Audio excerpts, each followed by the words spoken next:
Irmãos, graça e paz de novo, novamente, né? Saudando os irmãos. E agora, para a gente meditar na palavra do Senhor, foi durante um longo período que a gente meditou junto na segunda carta de Paulo a Timóteo.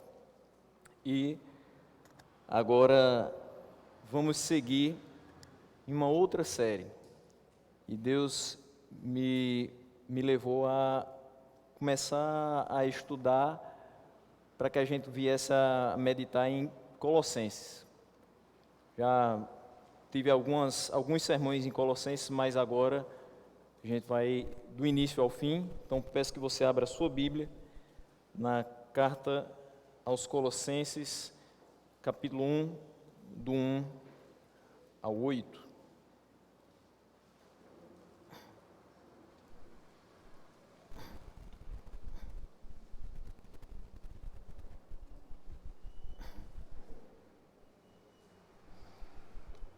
Colossenses 1, do 1 ao 8.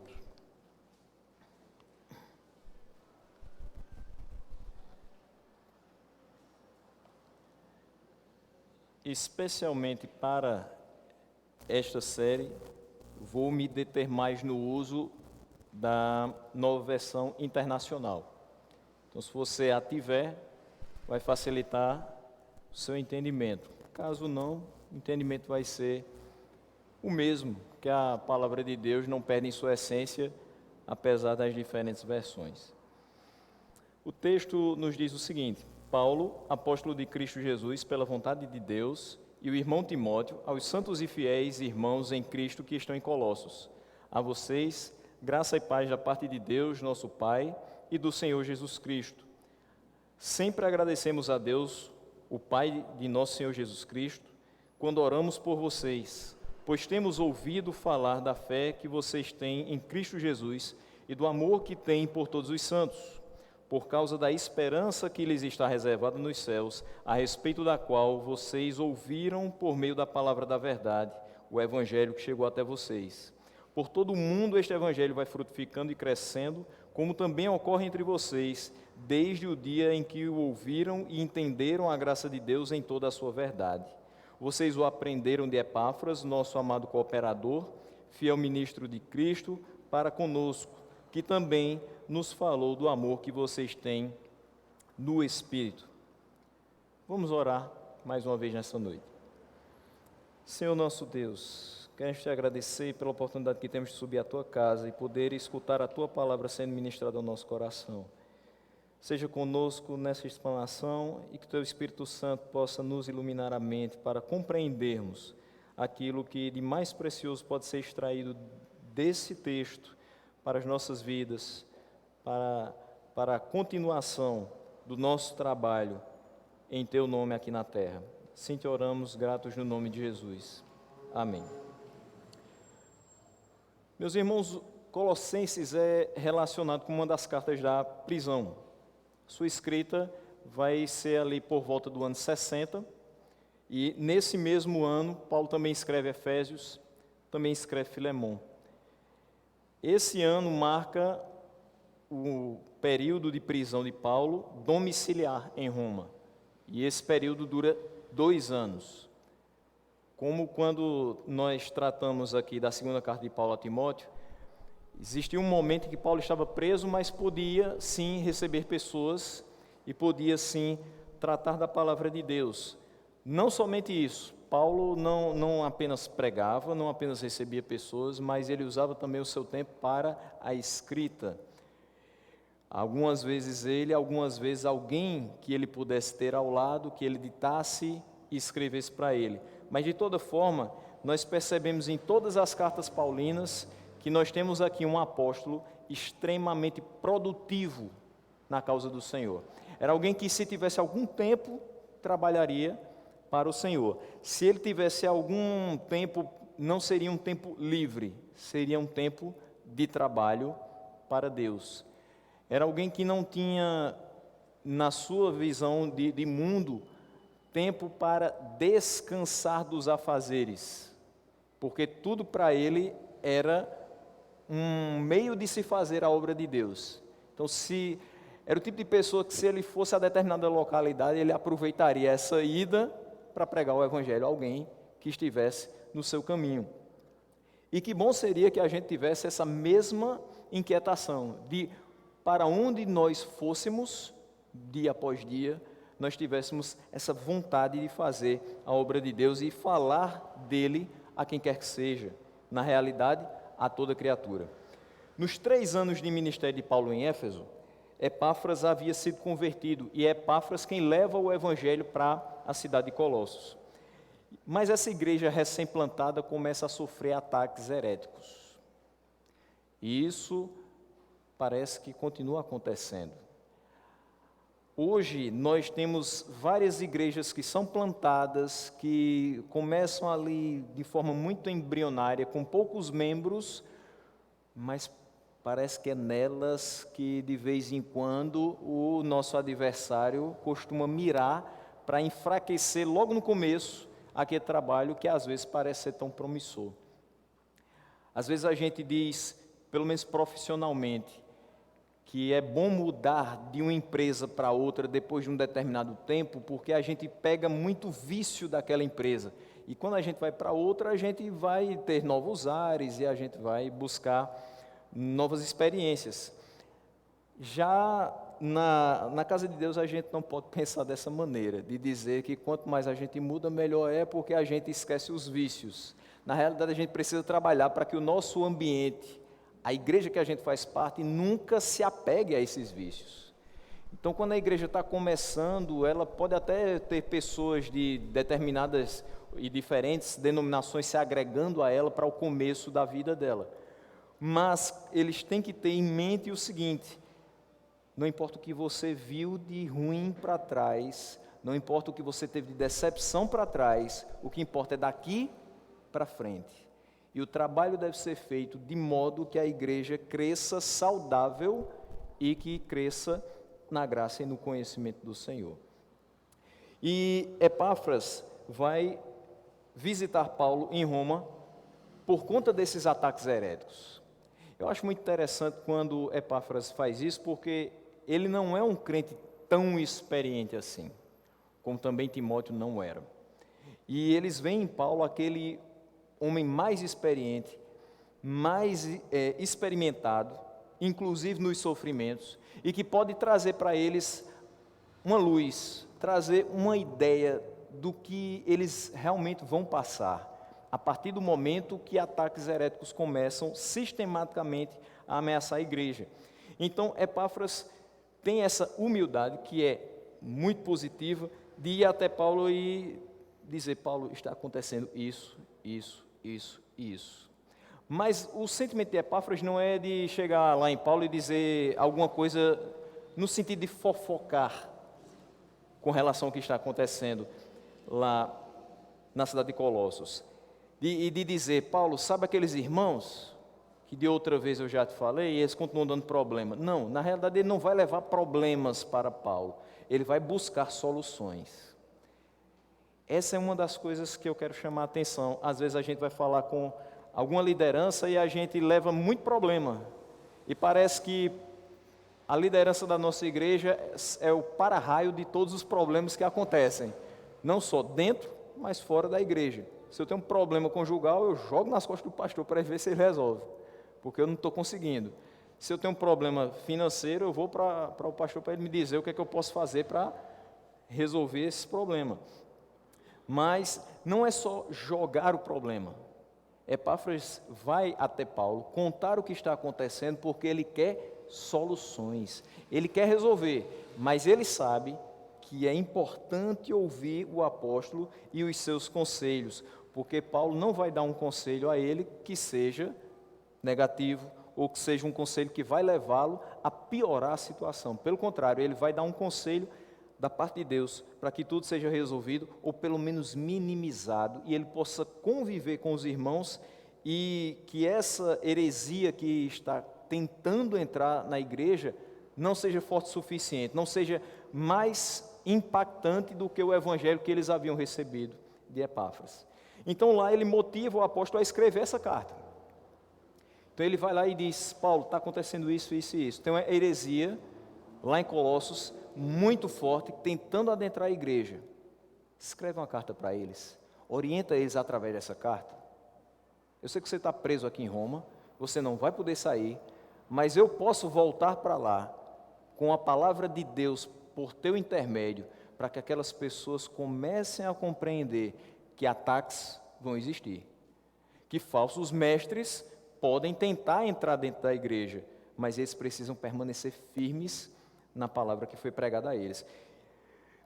Epáfras é um homem tão valoroso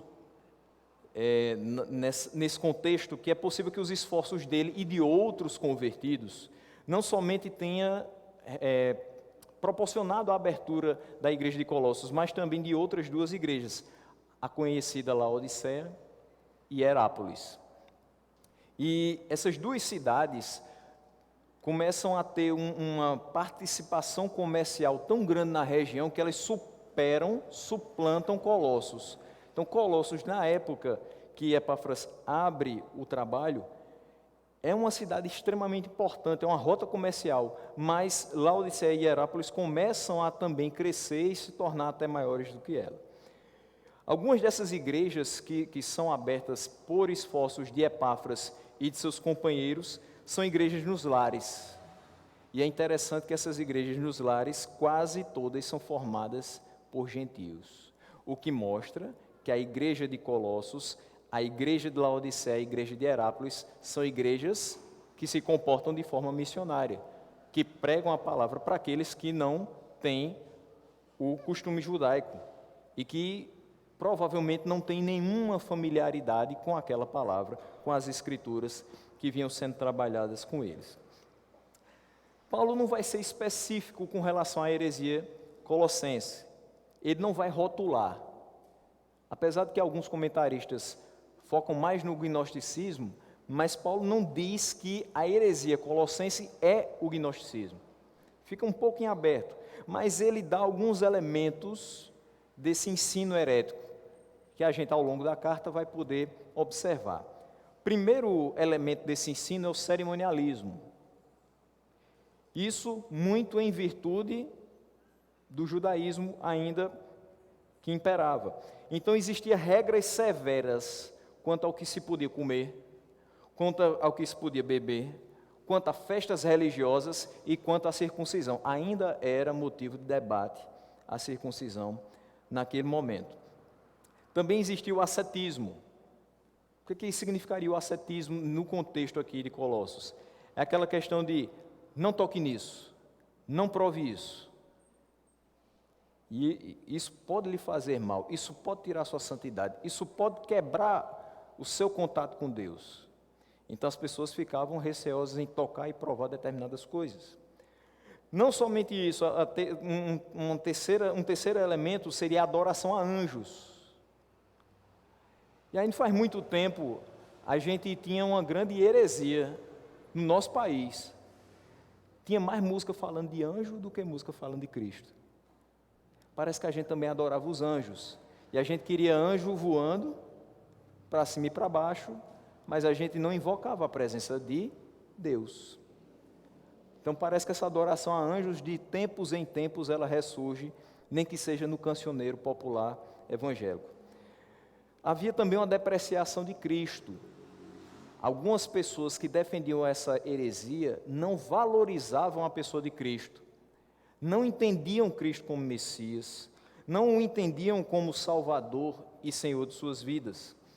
Daí Paulo sentia a necessidade de ressaltar a supremacia de Cristo. O reverendo Augusto Nicodemos, no seu comentário a respeito de Colossenses, ele coloca como título a supremacia e a suficiência de Cristo. Quando eu preciso ressaltar a supremacia, é porque alguém está colocando aquela pessoa num patamar inferior ao que realmente ela tem. Então, para nós, Cristo tem que ser o primeiro lugar. Ele não pode ocupar outro lugar nas nossas vidas e na vida da igreja que não seja o primeiro. Ele tem a supremacia sobre tudo e sobre todos. Mas isso não era considerado em quem defendia essa heresia. Não somente isso, ele é suficiente. Então, para a nossa salvação final, é Cristo e Cristo somente. E aí eu me lembro das aulas de matemática que eu tinha no ensino médio, que tinha uma expressãozinha que era se e somente se. Então você é salvo se e somente se crer em Cristo. Ele é a condição, aquela expressãozinha latina, sine qua non, para que nós tenhamos vida e vida com abundância. Existia um conhecimento secreto que era um motivo de orgulho, aí sim, dos gnósticos daquela época. Eles diziam conhecer coisas que aquelas pessoas de Colossos não conheciam. Então gerava uma certa curiosidade naqueles irmãos em ter esses conhecimentos secretos. E havia uma dependência da sabedoria e da tradição humana. Para eles o que valia era o que as pessoas conheciam. Essa coisa de fé, de sobrenatural, que a gente não pode tocar, que não é empiricamente comprovado, eles não tinham tanto apreço por isso. Então eles dependiam muito da sabedoria e da tradição humana. Logo, a gente pode concluir que a heresia colossense é uma mistura, é um pacote entre uma forma extrema, radical de judaísmo, extremamente legalista, e uma etapa inicial, um embrião do gnosticismo, juntando as duas coisas da heresia colossense. O tema central, então, da epístola vai ser a suficiência de Cristo para a salvação. Não é Cristo, mas o ensino. Não é Cristo, mas a palavra dos falsos mestres. Não é Cristo, mas alguma coisa mística. É Cristo apenas. A melhor forma que Paulo vai encontrar para refutar essa heresia vai ser proclamar a pessoa e a obra de Jesus. E o apóstolo vai afirmar que Cristo é Senhor sobre tudo e que nele todas as coisas foram criadas. Essa é a palavra que Epáfras levou e que Paulo agora, através da carta, vai reforçar no coração dos colossenses. Então, versículo 1, Paulo vai se apresentar dando a sua credencial. E ele diz: Paulo, apóstolo de Cristo Jesus, pela vontade de Deus. Longe de ser um aventureiro ou um autoproclamado apóstolo, como nós vemos nos nossos dias, ele era apóstolo de Cristo Jesus, ou seja, alguém enviado por Cristo pela vontade de Deus. Isso é importante de se frisar, porque nos momentos mais agudos da missão, os momentos mais críticos, mais difíceis, em que a gente sente os maiores apertos por estar fazendo a vontade de Deus, nós só resistimos quando lembramos que foi Ele, de fato, que nos chamou. Então, quando Paulo fala apóstolo de Cristo pela vontade de Deus, não é uma credencial de orgulho, é uma credencial de segurança. É uma credencial que diz: eu estou seguro e vou passar pelo que tiver que passar. Por quê? Porque eu fui chamado por Cristo pela vontade de Deus. E Ele se responsabiliza pela minha vida e Ele é que guia meus passos. Eu não faço nada da minha cabeça, eu faço o que o meu mestre mandar. Então, essa credencial, mais do que nos conferir autoridade para pregar, nos garante a certeza do cuidado de Deus para conosco. E nós entendemos, através disso, também a providência de Deus atuando nas nossas vidas. Quem te chamou para fazer o que você faz? Quem te comissionou? Se você olha e pensa: fui eu que me lancei, então quando alguma coisa acontecer, você vai ter que se virar. E você vai ter que fazer de alguma forma para que saia dessa situação. Mas quando você diz: foi Deus que me comissionou, quando a coisa aperta, você tem a quem recorrer. Isso é totalmente diferente. Quando nós dizemos que somos chamados por Deus, nós não somente temos autoridade para pregar no nome dEle, mas nós temos também a certeza de que Ele será providente em todas as situações das nossas vidas. E aí ele vai citar: e o irmão Timóteo, finalzinho do versículo 1. Timóteo está junto com ele. Então também não foi aleatoriamente que nós chegamos aqui em Colossenses. A gente falou muito de Timóteo. e Timóteo faz parte dessa história. Estava com ele na prisão em Roma. Quando essa carta foi escrita, Timóteo estava lado a lado com Paulo.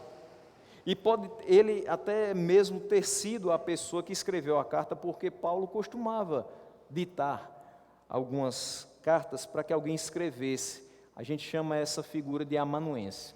Então, uma pessoa que está ali do seu lado e que, em alguma necessidade, você dita para que ela escreva e aquele material possa ser enviado a alguém que estará também junto com você. Então, você tem três figuras principais nesse começo da história.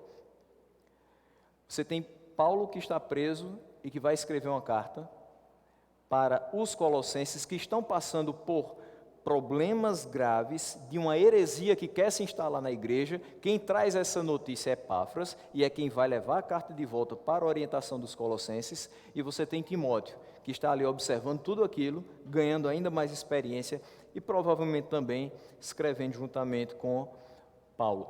Isso não quer dizer que Timóteo é coautor da carta, quer dizer apenas que ele o auxilia, mas o autor isolado é Paulo.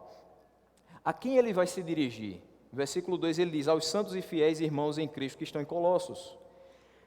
Paulo, quando se dirige aos colossenses como santos e fiéis, ele está elogiando os colossenses não somente porque eles foram feitos santos. Nós fomos feitos santos. Os colossenses entendiam isso, e nós precisamos entender também. Nós nascemos em pecado. E mesmo que você nasça num lar cristão, mesmo que você tenha uma criação cristã, mesmo que seus pais passem para você todos os valores do reino de Deus, é necessário que você, de fato, tenha experiência com Deus. Você não vai pegar carona na salvação do seu pai.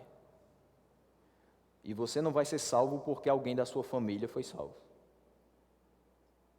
Então, é necessário que eu tenha a minha vida cristã com Cristo, tenha a minha intimidade com Cristo, que eu seja próximo dele e que eu tenha todas as minhas disciplinas espirituais e não me ancore na experiência de outra pessoa.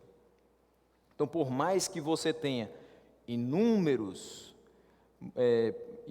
membros da sua família que foram santos e fiéis à palavra de Deus, você precisa ser individualmente também santo e fiel à palavra de Deus.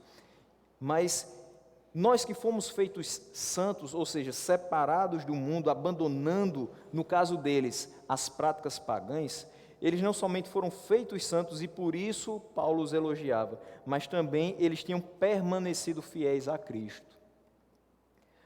Aqui a gente percebe que existiam falsos mestres com falsos ensinos naquela região.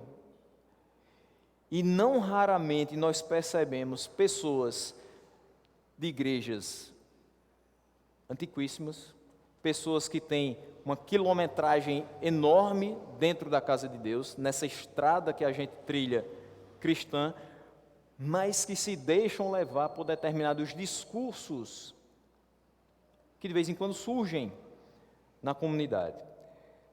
É importante a gente perceber que, por mais que exista um discurso que parece ser muito bonito e parece ter um quê de divino, ele sempre precisa ser olhado pelo prisma bíblico. Então, ele sempre precisa estar após esse escudo. Eu olho pela Bíblia, eu não posso colocá-lo na frente da Bíblia. Nenhum discurso, se estiver fora daqui, deve ser recebido, absorvido por quem quer que seja, principalmente por quem quer viver fielmente ao Senhor. Então, Paulo elogia e os chama de santos e fiéis porque eles foram separados, eles receberam a palavra de Deus, eles entenderam a palavra de Deus e no momento que foram atacados com a heresia, eles resistiram firmes e disseram: opa, isso está totalmente diferente do que nos foi pregado. Epáfras não pregou dessa maneira. Paulo não o orientou dessa maneira. Então, nós não vamos receber. Em nossos dias é importante também valorizar as comunidades que se mantêm firmes. Às vezes a gente escuta por inúmeros motivos, às vezes uma desmotivação de líderes que já levaram muita pancada ao longo do tempo, começam a dizer assim: está tudo errado na igreja evangélica. A igreja brasileira está um desastre. É muita coisa errada. Sim, temos falhas e teremos sempre, somos falhos. Se tiver uma igreja perfeita e eu entrar nela, deixou de ser perfeita. Porque eu não sou. E a gente precisa ter isso em mente. Não existe igreja perfeita, porque não existe pessoa perfeita. Só Deus é perfeito. Agora, se eu entro na igreja imperfeita, mas que louva, que ensina e que proclama o Deus perfeito, nós seremos tranquilamente aperfeiçoados por Ele. E isso precisa ser a nossa grande motivação quando estamos na igreja. Então, é muito importante a gente valorizar também aquelas comunidades que estão resistindo. Não só tem coisa errada, tem muita gente que está firme e que pode nos inspirar a continuar também firmes. Tem muita gente acertando, aos trancos e barrancos, mas acertando. E mesmo com um volume imenso de falsos ensinos. Às vezes a gente diz: liga a televisão no sábado de manhã, você vai escutar um bocado de falsos ensinos. Não precisa. 3 cliques, você já tem acesso a vários falsos ensinos. Não, nem precisa. Na porta da sua casa, as pessoas batem, insistem para te entregar falsos ensinos. Às vezes, de uma forma muito sutil, começam perguntando se você sabe o nome de Jesus. E aí, quando você diz que é Jesus, eles introduzem um Yehoshua, e aí vem o testemunho de Jeová, e aí vem um mormon, e aí vem outro, e aí vem outro. E se você deixar aquela pessoa passar toda semana na sua casa para te dar uma revistinha, ou para te dar um ensinamento diferente, talvez você embarque na deles também.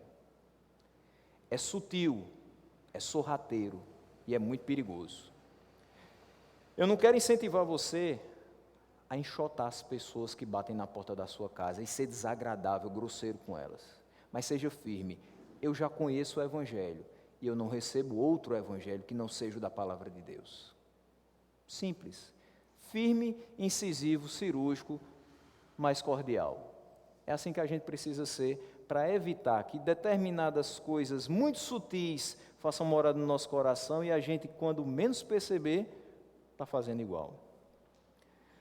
Então, existem ainda muitos irmãos e muitas comunidades que, apesar de terem tanto acesso a falsos ensinos como nós temos hoje, que eles se proliferam nesse mundo, ainda resistem. E nós precisamos orar por elas e ser uma delas. Orar para que Deus nos dê graça e dê graça a eles também, que eles continuem nos inspirando a uma vida de fidelidade e convicção na verdade da palavra. Paulo vai os saudar com a expressão: a vocês, graça e paz da parte de Deus nosso Pai e do Senhor Jesus Cristo. Então, quando ele faz uso dessa expressão, principalmente graça e paz, Paulo vai juntar aqui 2 saudações para se referir aos colossenses, e ele faz isso com muita frequência. Quando os gregos escreviam cartas, geralmente desejavam somente graça. Mas quando os judeus escreviam cartas, saudavam com o shalom, paz. Paulo vai combinar os 2 elementos, graça e paz. Só Paulo pode usar graça e paz? Não, nós podemos utilizar. Se você quiser saudar algum irmão, dizendo que a graça do Senhor seja sobre ele, está totalmente correto. Se você desejar que a paz do Senhor esteja sobre ele, está totalmente correto. Se você quiser ser mais completo ainda e dizer que a graça e a paz esteja sobre a vida dele, maravilhoso. Isso não deve ser motivo de discussão, porque se Paulo utilizava, se está na Bíblia, nós podemos usufruir de ambas as formas de saudação aos nossos irmãos. Aí nós temos o terceiro versículo que diz: sempre agradecemos a Deus. Por que Paulo está escrevendo e diz sempre agradecemos a Deus? Por que ele usa um plural? Porque está incluindo Timóteo. Timóteo está com ele. E sempre que ele recebe alguma notícia, durante aquela prisão domiciliar, ele está com Timóteo, orando e agradecendo ao Senhor juntamente com ele. Então ele diz: agradecemos a Deus, o Pai de nosso Senhor Jesus Cristo, quando oramos por vocês. Com exceção de Gálatas, toda carta paulina vai começar com ação de graças e louvor. Em Colossenses, os agradecimentos são uma boa parte do conteúdo. É interessante a gente notar que, por mais que haja esforços humanos para o crescimento de uma igreja, em momento algum a Bíblia vai citar um agradecimento ao homem. Exemplo, agradecemos a Paulo pelos esforços no plantio dessa igreja. Não vai dizer agradecemos a Epáfras por ter pregado aos Colossenses, mas vai dizer agradecemos a Deus. Por quê? Porque a fonte das virtudes que são mostradas na vida dos Colossenses é Deus, e não Epáfras, e não Paulo, e não Timóteo, ou qualquer outra pessoa que tenha trabalhado lá. A gente não pode perder isso de vista. Por mais profícuo que seja o ministério de um pastor, quem está por trás de todas as bênçãos advindas do seu trabalho continua sendo Deus. E ele precisa ser totalmente dependente de Deus para que o seu ministério seja proveitoso. Então, Paulo sempre ora em favor desses irmãos, grato a Deus, porque eles têm mostrado um grande crescimento, e é uma igreja jovem, mas é uma igreja que já demonstra santidade, e ele citou antes, santos e fiéis. Então eles também demonstram fidelidade, mas outras duas características que eles vão mostrar e que vão ser apresentadas no versículo 4 e 5, fé e amor. Uma igreja jovem, que sabe o que é ser santa, que sabe o que é ser fiel, que sabe o que é ter fé genuína e inabalável, e que, mais importante, sabe o que é sentir e transmitir o amor de Deus. Os versículos 4 e 5, o que é que nós temos? Quando oramos por vocês, pois temos ouvido falar da fé que vocês têm em Cristo Jesus, do amor que têm por todos os santos, por causa da esperança que lhes está reservada nos céus, a respeito da qual vocês ouviram por meio da palavra da verdade, o Evangelho. Eles recebiam essas orações de Paulo, porque Paulo havia ouvido falar da fé que eles tinham em Cristo Jesus. O ensino que circulava em Colossos era de que Cristo não era suficiente para a salvação das pessoas, para uma vida fiel, para a redenção final de alguém. E nessa breve exposição, Paulo vai lembrar aos seus leitores que eles já tinham em Cristo, o que eles já tinham em Cristo era totalmente suficiente, era completo. A gente lembra hoje também o seguinte, com base nesse texto, o que nós temos em Cristo já é suficiente. O que nós aprendemos de Cristo já é completo. O sacrifício de Cristo foi suficiente para nos expiar os pecados. Você não precisou de Cristo e mais alguma coisa. Não precisa de Cristo e mais o sacrifício dos cordeiros. Ele foi o cordeiro. O sacrifício de Cristo foi suficiente para nos justificar diante do Pai. Não precisamos de outro sangue, a não ser o sangue dele, para nos justificar de uma vez por todas. A palavra de Deus é suficiente para nos orientar a ter uma vida de fidelidade e santidade aos olhos do Senhor. Nós não precisamos de outro material, de outro livro que nos expresse exatamente como devemos ser para sermos encontrados santos e fiéis. De modo que a gente evidencie com as nossas ações, com as nossas palavras, com os nossos pensamentos que nós somos salvos. Tudo aquilo que a gente faz precisa mostrar, precisa evidenciar que nós somos salvos. A fé que nós temos evidencia que nós fomos salvos por Deus e que Ele implantou no nosso coração essa fé por Ele. Eu chamo a atenção dos irmãos para a expressão temos ouvido, porque ela vai demonstrar que Paulo não conhecia os irmãos de Colossos pessoalmente. Ele apenas ouviu falar dos irmãos através do relato de Epáfras. E foi Epáfras quem pregou o evangelho ali. Foi ele que plantou a igreja. E foi ele que trouxe notícias até Paulo em Roma. Então, Paulo não conhecia os irmãos colossenses, contudo, ele orava em agradecimento a Deus pela presença de duas realidades imprescindíveis na vida da igreja: a fé e o amor. O apóstolo não orava somente pelos que ele conhecia, ele orava por aqueles de quem ele tinha notícias.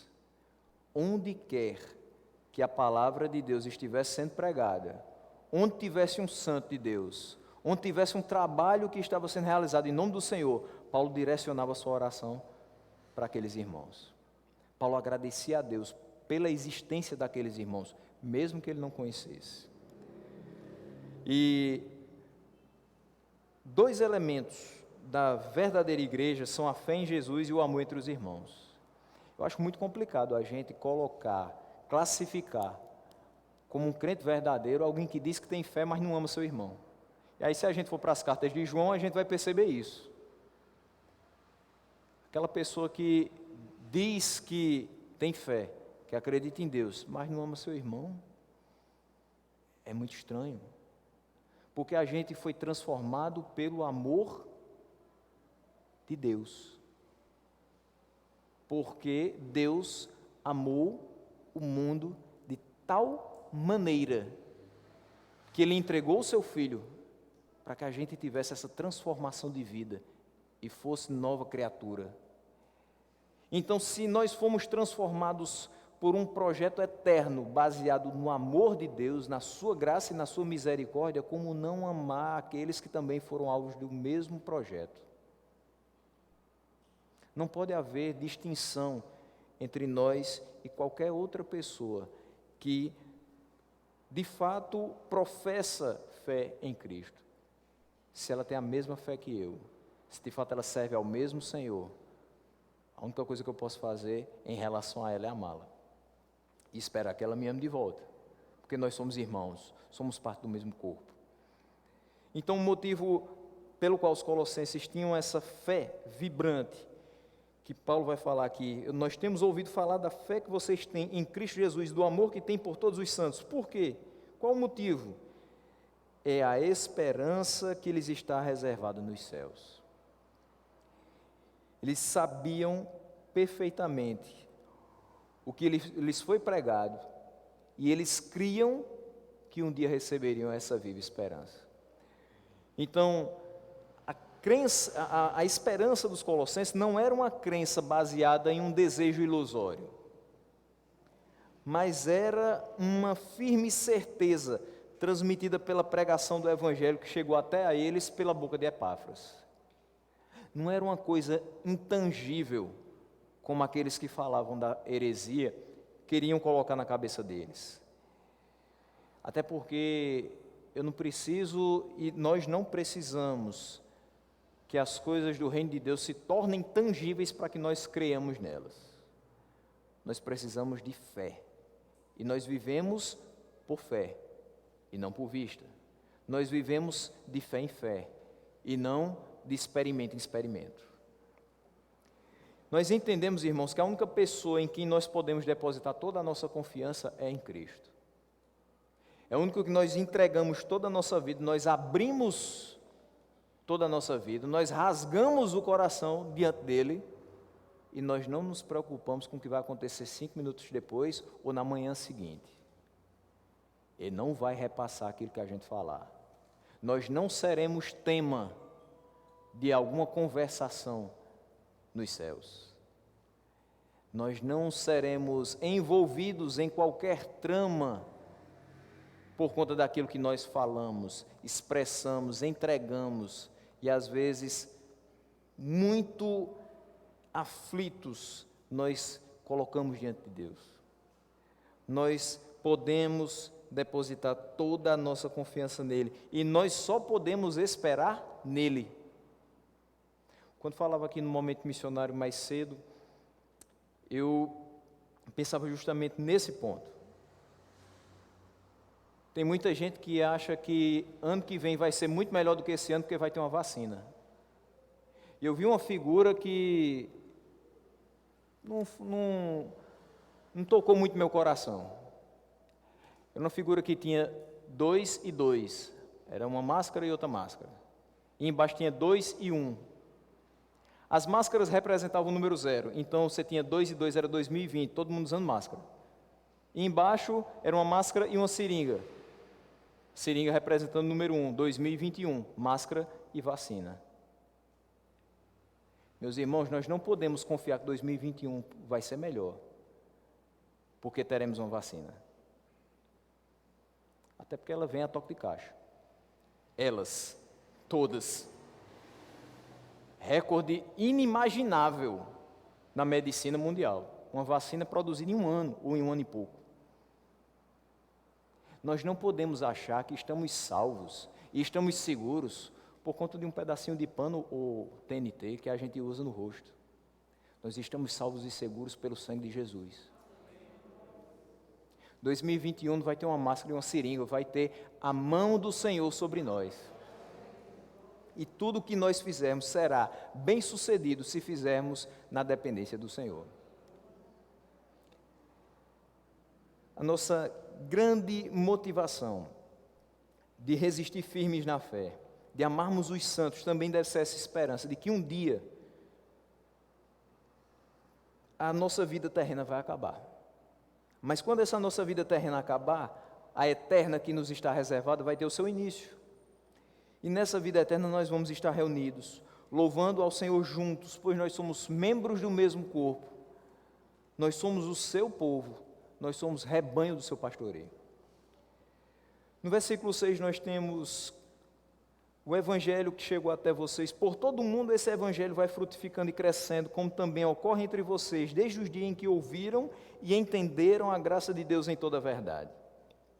O evangelho chegou a Colossos e com muito sucesso. A gente percebe isso, se evidencia pela fé, pelo amor e pela esperança deles. A palavra chega, eles recebem e creem. Isso faz toda a diferença. Porque muitas e muitas localidades que estão sendo alvo da nossa pregação continuam ouvindo, continuam absorvendo determinadas partes, mas não crendo. É fato que quando a gente olha para a realidade de missões, principalmente no nosso país, existe muito recurso sendo investido em locais que já foram evangelizados. Existe muito recurso humano sendo também enviado para locais onde já existe igreja. Enquanto isso, você tem uma infinidade de locais onde a palavra nunca chegou. E a palavra continua sendo a mesma. A quem enviarei?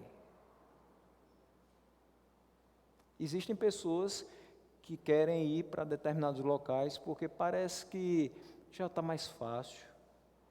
Já foi feito um estudo cultural, ambiental daquele espaço. Vai ser mais fácil a aclimatação, vai ser mais fácil se introduzir naquela sociedade. Nem todo mundo quer correr o risco por Jesus. Nem todo mundo quer correr o risco por Jesus. Mas é uma realidade que pode ser a nossa. A gente não sabe.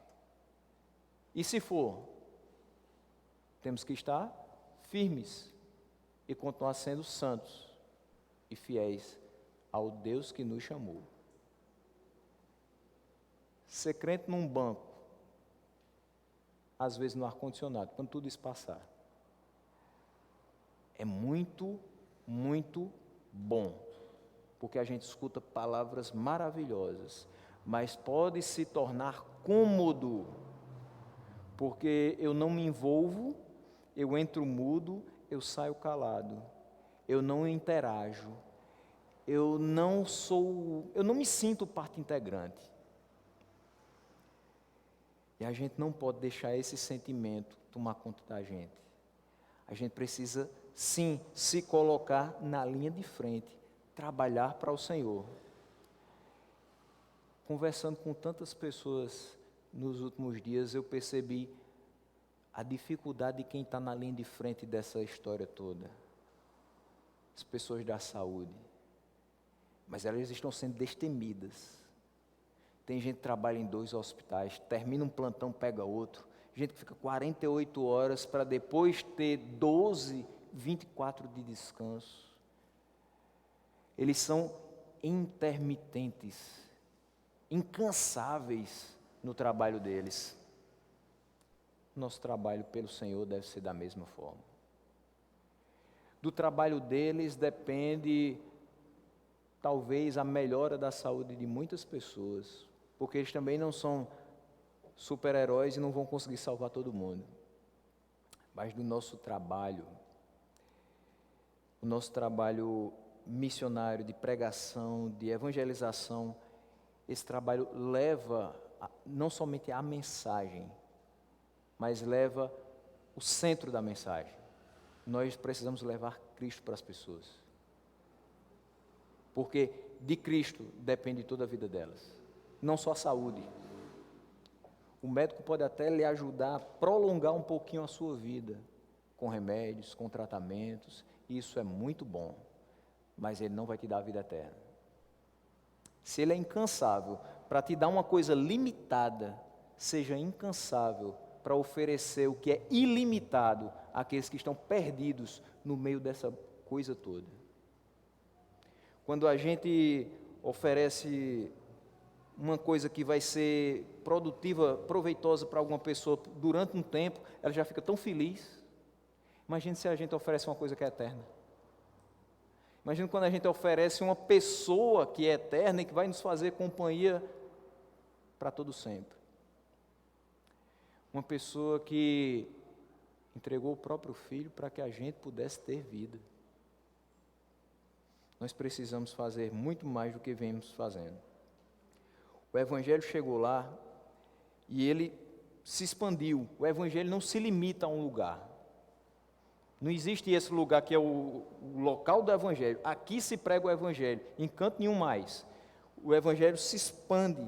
Na época da carta de Paulo, o Evangelho já tinha se espalhado por Jerusalém, Judeia, Samaria, e estava sendo difundido por todo o mundo.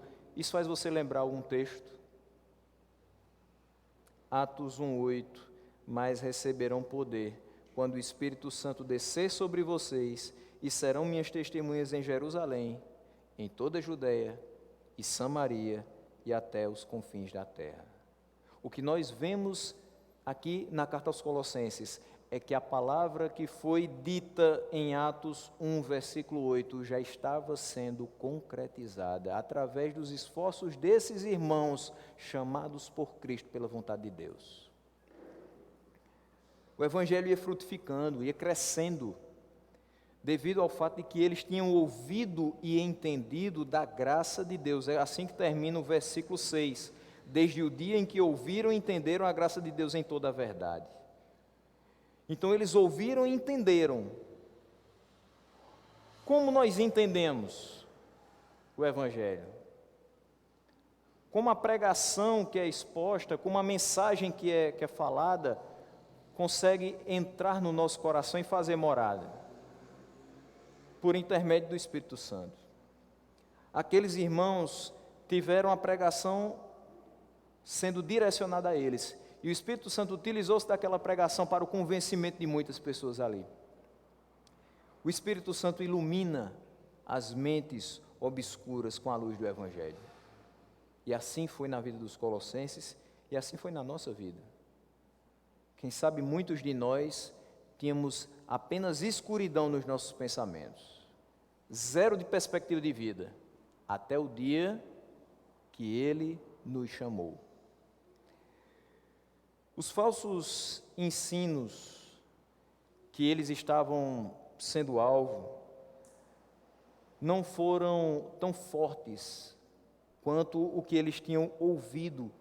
Eles escutaram, entenderam a graça de Deus em toda a sua verdade. A verdade é muito mais potente do que a mentira. É tanto que a gente às vezes diz que a verdade dói. A mentira não dói. Às vezes a mentira é contada para esconder algo que pode machucar. mas quando a verdade vem à tona, machuca duplamente.